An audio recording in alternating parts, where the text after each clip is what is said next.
ဤကျနိုင်ငံရှိမိသားစုတစုနှင့်စတင်ပါသည်အိမ်တို့ပြန်ရောက်ချိန်တွင်သူတို့၏သမီးလိုင်လာသည်သူမ၏အိမ်မွေးငှက်တေဆုံးနေသည်ကိုတွေ့လိုက်ရသည်သူမ၏မိခင်သည်ငှက်ကလေးကိုလက်ထဲတွင်ပွေ့ချီကကလေးများကိုအပေါ်တွင်သာနေရန်ပြောလိုက်သည်သူမနှင့်သူမ၏ခင်ပွန်းတို့သည်ပြီးတမစ်အမေတစ်ခုစီသို့လျှောက်သွားသည်ရင်းအောက်တွင်ပစော့ကြောက်ဖြင့်ပြုလုပ်ထားသောခေါင်းတလားမဲတစ်ခုရှိနေသည်သူတို့သည်အတွင်းတွင်တစုံတစ်ခုကိုစစ်ဆေးရန်ခေါင်းတလားကိုဖွင့်လိုက်ကြသည်ခေါင်းတလားထဲမှလူသည်အသက်ပြန်ရှင်လာပြီးဖခင်ဖြစ်သူမှထူးဆန်းသောစွမ်းအားတစ်ခုကြောင့်တေဆုံးသွားသည်ချာလီနှင့်သူ၏မိသားစုအကြောင်းပြောပြပါမည်သူ၏သမီးကေတီသည်မော်စကိုကိုအလို့ရထားသည်ကေတီတွင်ဆက်ဟုခေါ်သောမောင်ငယ်လေးတစ်ယောက်ရှိသည်ချာလီသည်စုံစမ်းထောက်လှမ်းရေးရုပ်တံတရေဗီရှင်သတင်းထောက်တဦးဖြစ်သည်သူ၏ဇနီးလာရီစာသည်နောက်ထပ်ကလေးတစ်ယောက်ကိုဝန်ရှိနေသည်ထိုချိန်တွင်သူတို့သည်ကလေးများကျေလောင်စွာအငင်းပွားနေသည်ကိုကြားလိုက်ရသည်ဆက်သည်သူ၏လေဒီဆန်းတက်ရန်အတွက်ကေတီ၏အယုတ်ကိုအင်ကောင်မိုးပေါ်မှပစ်ချလိုက်သည်ချာလီကအယုတ်ကိုပြင်ပေးလိုက်တော့လေကေတီကဆက်ကိုစူပူမပေးသည့်အတွက်စိတ်ဆိုးနေသည်သူမသည်ဥယျာဉ်ထဲသို့ရှောက်သွားပြီးတယောက်တည်းထိုင်နေသည်ထိုနေရာတွင်အမျိုးသမီးတဦးကသူမစီသို့ချင်းကပ်လာပြီးလိုင်လာမိခင်ဖြစ်ကြောင်းပြောသည်ကေတီကလိုင်လာဘယ်မှလဲဟုမေးသည်ထိုမျိုးသမီးက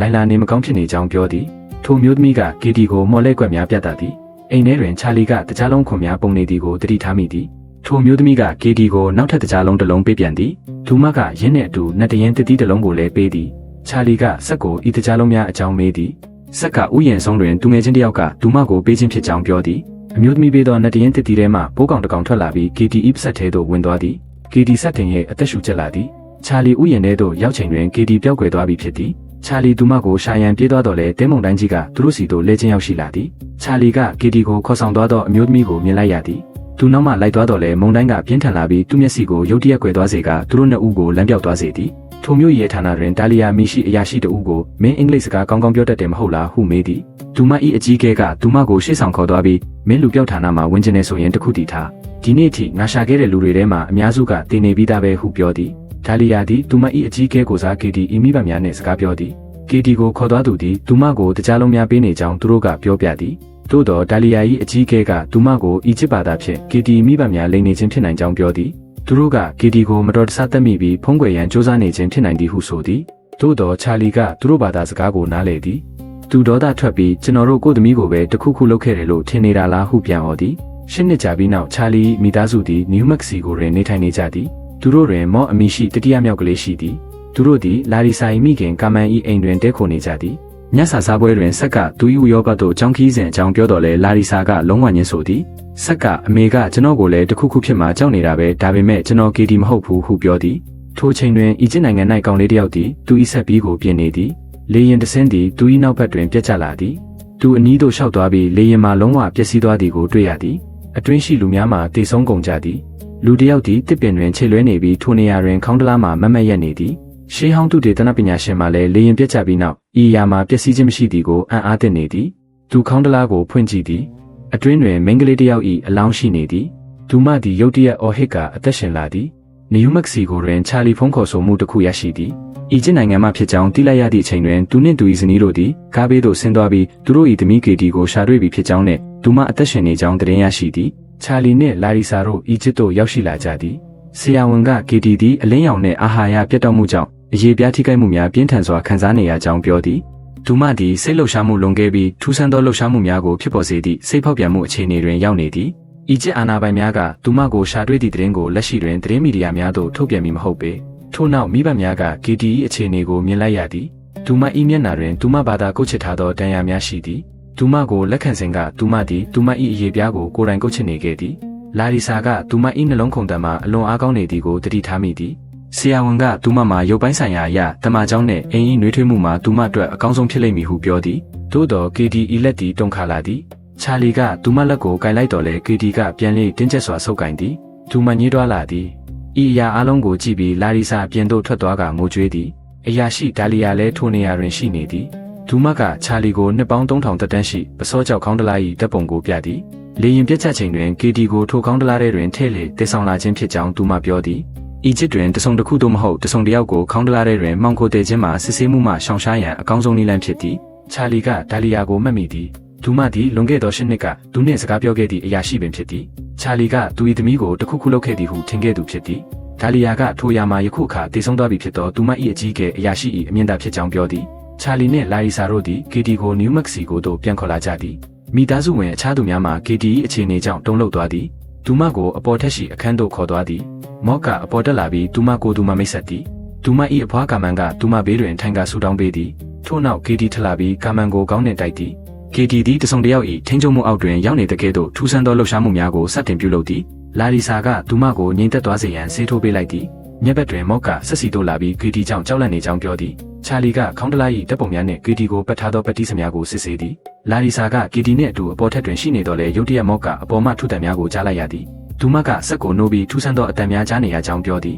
တစုံတစ်ယောက်ပြေးနေတဲ့ကဲ့သို့ဖြစ်သည်ချာလီက KD သူမ၏အိယာတွင်မရှိတော့သည်ကိုတွေ့လိုက်ရသည်သူလာရီစာကိုနိုးသည်အောက်ထပ်တွင်စက်ကဘစ်ဘော်တို့ကိုကင်ထားသည်သူနံရံမလာသောအတန်စီတို့သွားသည်မိဘများလည်းထိုနေရာသို့ရောက်လာကြသည်နံရံပေါက်ကြားတဲ့တွင် KD ပြေးနေသည်လာရီစာကသူမနောက်မှလိုက်ဝင်သွားသည်ချာလီကအခြားတစ်ဖက်မှနံရံပေါက်ထဲသို့ဝင်သွားသည်မိဘနှင့်ပါစလုံး KD ထောင်းတနေရာတွင်ခီမီကောက်ကိုစားနေသည်ကိုမြင်လိုက်ရသည်ကလေးနှစ်ယောက်ကသူတို့၏အတန်ကိုကြားလိုက်ရသည်စက်ကသူတို့ KD ၏ပါစက်ကိုအတင်းဖွင့်ပြီးခီမီကောက်ကိုထုတ်ယူနေသည်ကိုမြင်လိုက်ရသည် KD အန်ချသည်နောက်တစ်နေ့တွင်သူတို့အိမ်မှထွက်လာချိန်တွင်ကားရှိတဲ့၌ဝမ်ပလွေများပေါ်လာသည်ချာလီကကလေးနှစ်ယောက်ကိုကျောင်းမှာထားခဲ့သည်သူကကျောင်းမှာ KD အကြောင်းဘာမှမပြောရန်ပါသည်မော့ဆင်းသွားပြီးနောက်ဆက်ကချာလီကိုဖေးဖေးသူမဘာဖြစ်သွားတာလဲဟုမေးသည်အိမ်ပြန်ရောက်တော့လာရီစာနှင့်ကာမန်တို့က KD ကိုပြုစုပေးကြသည်လာရီစာကသူမ၏ခြေသေးများကိုညှက်ပေးသည်အပေါ်ထက် KD အခန်းတွင်ချာလီမျက်လုံးများကကော်စောပေါ်သို့ကျရောက်သည်သူကော်စောအောက်တွင်သွေးဆက်များကိုတွေ့လိုက်ရသည်လာရီစာက KD ၏ခြေသေးများကိုညှက်ရခက်ခဲနေသည်ခြေသေးတစ်ချောင်းနှင့်အတူခြေချောင်း၏အရေပြားတစ်ဝက်မှကွာကျသွားသည်ချာလီအောက်ထပ်မှအော်တန်ကိုကြားလိုက်ရသည် KD ကသူတို့ကိုတွန်းဖယ်ပြီးထွက်ပြေးသွားသည်ချာလီသူမကိုရှာဖွေသည်သူအောက်ထပ်စီသို့ပြေးသွားသည်သူမကိုရှာရင်းသွေးဆွမ်းရများကိုတွေ့လိုက်ရသည် KD ကတန်ချောင်းတစ်ခုဖြင့်သူမကိုသူမတန်ရာပေးနေသည်သူတို့ကသူမ၏တန်ရာကိုပတ်တီးစီးပေးသည်ချာလီကသူမအတွက်နေရာတစ်ခုရှာဖို့စဉ်းစားရမယ်ဟုပြောသည်သို့တော်လာရီစာကလုံးဝညှင်းဆိုသည်သူမကဘယ်မှမသွားရဘူးသူမပျောက်သွားတာကြာလာပြီဟုပြောသည်သူတို့နှစ်ဦးကြားတွင်အငင်းပွားမှုဖြစ်ပွားသည်ချာလီကသူမကိုကုသပေးနိုင်ရန်ဘာဖြစ်ခဲ့တယ်လဲသိချင်သည်သို့တော်လာရီစာကကျမသူမကိုကုပေးနိုင်ပါတယ်ဟုပြောသည်သူမကချာလီကိုအနည်းဆုံးတော့ကျမကသတင်းတစ်ခုခုရှာရင်ကိုယ့်အဖြစ်ကိုဖုံးကွယ်ဖို့စူးစမ်းနေတာမဟုတ်ဘူးဟုပြောသည်ချာလီကလာရီစာသည်ထိုနေ့ကကလေးများကိုစောင့်ရှောက်ရမည်သူမှာသူဖြစ်သောကြောင့်ဖြစ်ပျက်ခဲ့သည်များကိုသူ့ကိုအပြစ်တင်နေမှန်းသိသည်သို့တော်သူကမင်းရှိနေတဲ့နေ့တွေရောဘလို့လဲဥယျာဉ်ဆုံးမှာသူမကသူငယ်ချင်းချိုးဝက်တယောက်ရှိနေရဲဆိုတာဘာလို့တခါမှမသိလိုက်တာလဲဟုပြန်ပြောသည်ဤရာကိုကြားလိုက်ရတော့လာရီစာစိတ်ထိခိုက်သွားသည်သူမ KD စီလျှောက်သွားပြီး KD တခုခုပြောပါဟုပြောသည်ထိုအခါ KD ကသူမကိုတနွေးထွေးသည်တစ်ချိန်တည်းတွင် KD ၏ဘိန်းတက်ကလေးထိုင်ပေါ်တွင်ချာလီ KD ၏အရေးပြားပိုင်းဆက်များကိုတွေ့ရှိသည်ဒေချာကြည့်လိုက်တော့အခါရင်းပေါ်တွင်တစုံတစ်ခုရေးထားသည်ကိုတတိထားမိသည်ချာလီရှေးဟောင်းသူတေသနတန်းတစ်ခုသို့တန်းသွားသည်အတန်းပြီးနောက်ပါမောက္ခပစ္စလာထံသွားပြီးစာသားကိုပြသည်ပါမောက္ခကဒါရှေးဟောင်းဤကြီးရဲ့ပထမဆုံးစာရင်းနည်းတစ်ခုလိုပဲဟုပြောသည်သူကချာလီကိုဒီယာကိုဘယ်ကြရတာလဲဟုမေးသည်ချာလီကဘာသာပြန်ပေးရန်သာတောင်းဆိုသည်ထို့နောက်သူ KD ဘေးတွင်ထိုင်နေစဉ်သူမကသွားများဖြင့်အတန်မြင်နေသည်ချာလီကသူ့သမီးကိုဤအခြေအနေတွင်မြင်ရသဖြင့်စိတ်ထိခိုက်သွားတော့လဲတေချာနားထောင်လိုက်တော့အခါသူမသည်မော်စကိုဖြင့်တစုံတစ်ခုကိုပြောပြရန်စူးစမ်းနေမှန်းသိလိုက်ရသည်ချာလီကထိုကုတ်ကိုမှတ်ထားလိုက်သည်သူ KD ၏ပစ္စည်းများထဲတွင်ဘာသာပြန်ကိရိယာရှာဖွေပြီးမော့စချက်ပြများကိုပြန်ဖော်သည် KD ကနမီတစ်ခုကိုအချိန်ချင်းထက်ခါတလဲပြောနေသည်အဲ့ဒါကလိုင်လာဖြစ်သည်ချာလီချက်ချင်းဒါလီယာကိုဖုံးဆက်သည်သူက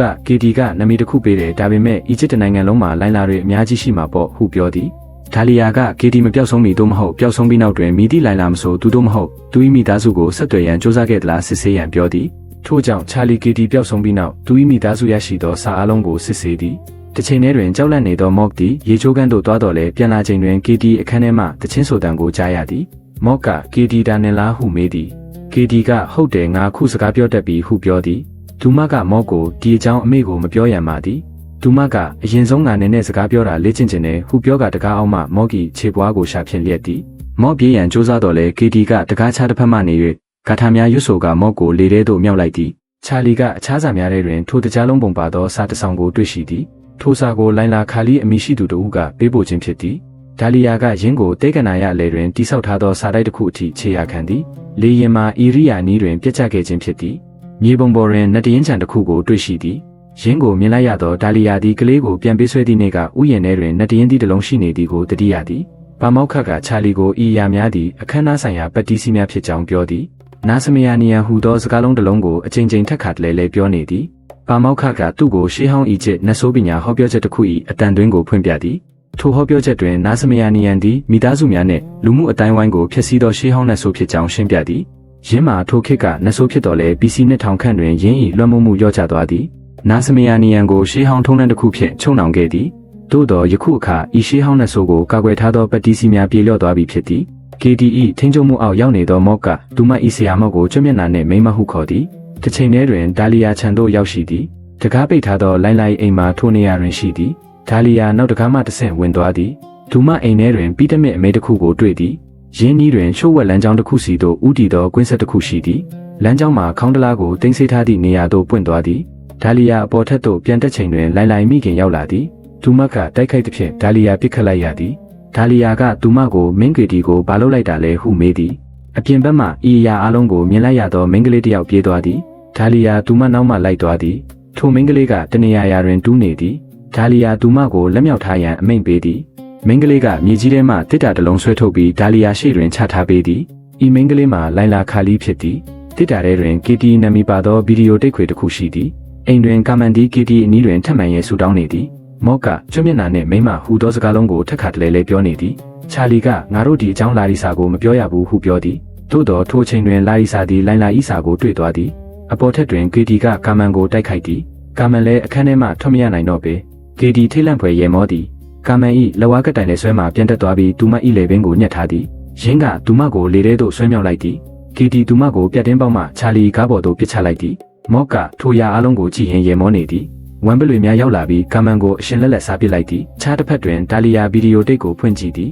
ဗီဒီယိုထဲတွင်လိုင်လာအီမီခင်ကအပြစ်မဲ့ကလေးတစ်ယောက်ရဲ့ခန္ဓာကိုယ်ကအကြဆုံးခံနေဟုပြောသည်သူမသည်ဤထုံးတမ်းတစ်ခုလုံးကိုဤတိတ်ခွေတွင်မှတ်တမ်းတင်ထားသည်ဒါလီယာလိုင်လာကိုစစ်ဆေးရန်တွားတော်လဲလိုင်လာ၏ရှာမှဖျက်ခံထားရသည်သူမသည်အမှန်တရားကိုပြောပြရန်စ조사မှုတစ်ဖြစ်သူမအီမီခင်ကိုယ်တိုင်ဤသို့လုပ်ခြင်းဖြစ်သည်လိုင်လာစကားပြောရန်ရုန်းကန်သည်သူမက KT ကိုတစ်တာပြင်ပမှထားလို့မရဘူးဟုပြောသည်သို့တော်တောင်ကြားမှာမကြာမီရေလွှမ်းတော့မည်ဖြစ်သည်ထို့ကြောင့်လိုင်လာ၏အကူများမှာယခင်ကဘယ်တော့မှမရွှေ့ခဲ့ဘူးသောခေါင်းတလားကိုရွှေ့ရမည့်အခြေအနေဖြစ်လာသည်လိုင်လာအရာအလုံးကိုရေးချပြီးဒါလီယာကိုရှင်းပြသည်ဒါလီယာချာလီကိုဖုံးဆက်ရန်စ조사တော့လဲသူဖုံးမကင်ပါဘာကြောင့်လဲဆိုတော့သူတို့အိမ်တွင်ကာမန်အီဇာဘနာအခမ်းအနားကျင်းပနေသောကြောင့်ဖြစ်သည်မော့ကီမျက်လုံးများမှာဖြည်းဖြည်းချင်းပုတ်တိုးနေသောအမိုး၏အစိတ်အပိုင်းတစ်ခုစီသို့ဆူဆိုင်နေသည်ချာလီ KT၏အခန်းကိုတောက်ခတ်ထားပြီးစောင့်ကြည့်နေသည်သို့တော်ဆက်ကသူ့ကိုအမေတို့စီသွားရန်ပြောသည်လာရီစာက KT ကိုအိမ်ထဲတွင်ထပ်မထားလို့တော့ပါထို့ကြောင့်ယခုဆက်က KT၏အခန်းတကားကိုစောင့်နေပြီးတကားခောက်တံများကိုကြားလာရသည်အတွင်းမှ KT ကအောက်ထပ်မှလှုပ်တဲ့ပါတီကိုလိုက်ချင်လို့ကျမကိုအပြင်ထုတ်ပေးပါဟုပြောသည်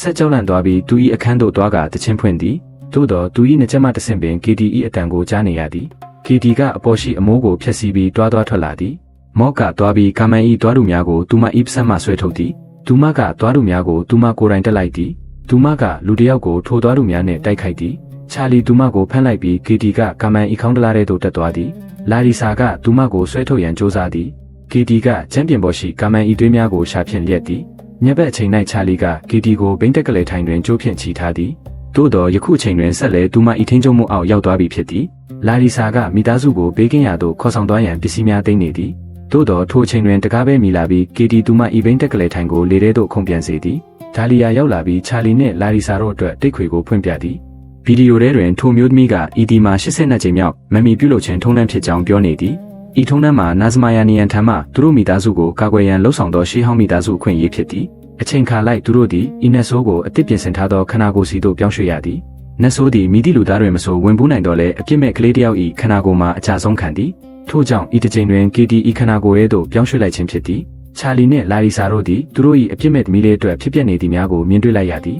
KT ကဆက်ကိုသူမအဝတ်စားများချွတ်ရာတွင်ကူညီပေးရန်ပြောသည်ဗီဒီယိုထဲတွင်လိုင်လာအီမီခင်ကနက်ဆိုးကိုထိုခန္ဓာကိုယ်မှ KT ဤခန္ဓာကိုယ်ရဲ့သို့ပြောင်းရွှေ့ရန်ကာထာများရွတ်ဆိုနေသည်ဆက်က KT အတွက်နံရံပေါက်ကိုဖွင့်ပေးသည်နက်ဆိုးလုံးဝလွတ်မြောက်နိုင်ရန် KT သူမဤကိုယ်ပိုင်ရေပြားကိုစတင်ခွာသည်အရေပြားထွက်သွားသည်နှင့်နက်ဆိုးဤဆွမ်းအားမှာအလွန်ကြီးမားလာသဖြင့်ကာမန်ဤတည်ဆုံးနေသောခန္ဓာကိုယ်ပင်အသက်ပြန်ရှင်လာသည်ချာလီနောက်လှည့်ကြည့်လိုက်ရာကာမန်သူ့ကိုစကားပြောနေသည်ကိုတွေ့လိုက်ရသည်တကားမှာအလိုလျောက်ပွင့်သွားပြီး KT ပြေးဝင်လာကချာလီကိုတိုက်ခိုက်သည်သူမကဒါလီယာကိုလေကားပေါ်မှပစ်ချလိုက်ရာတတိလက်သွားသည်သူမကချာလီကိုလည်းကောင်းနှင့်တိုက်သည်လာရီစာကဆေးထိုးအပ်ကိုကောက်ကင်လိုက်တော်လဲဆက်ကသူမကိုရှေ့မတိုးစေရန်တားသည်လာရီစာနံရံပေါက်ထဲသို့ပြေးဝင်သွားသည်ဒါလီယာတတိပြန်ရလာချိန်တွင်ကာမန်ကဒါလီယာဤရင်ဘက်ပေါ်တွင်ခြေထောက်တင်ထားသည်နက်ဆိုးကချာလီကိုမင်းသူမကိုပြန်မရနိုင်တော့ဘူးငါကသူမရဲ့ဖေဖေဖြစ်သွားပြီဟုပြောသည်ဤသို့ကြားလိုက်ရသောချာလီဒေါသဖြင့်တောက်လောင်သွားသည်ကာမန်ဤပစက်ထဲမှကီမီကောက်တစ်ခုထွက်လာပြီးဒါလီယာဤပစက်ထဲသို့တဲ့တဲ့ဝင်သွားသည်ဒါလီယာရုန်းကန်ပြီးကာမန်ကိုကန်ထုတ်သည်သို့သောကီမီကောက်မှာဒါလီယာဤလေချောင်းကိုဖောက်ထွက်သွားသည်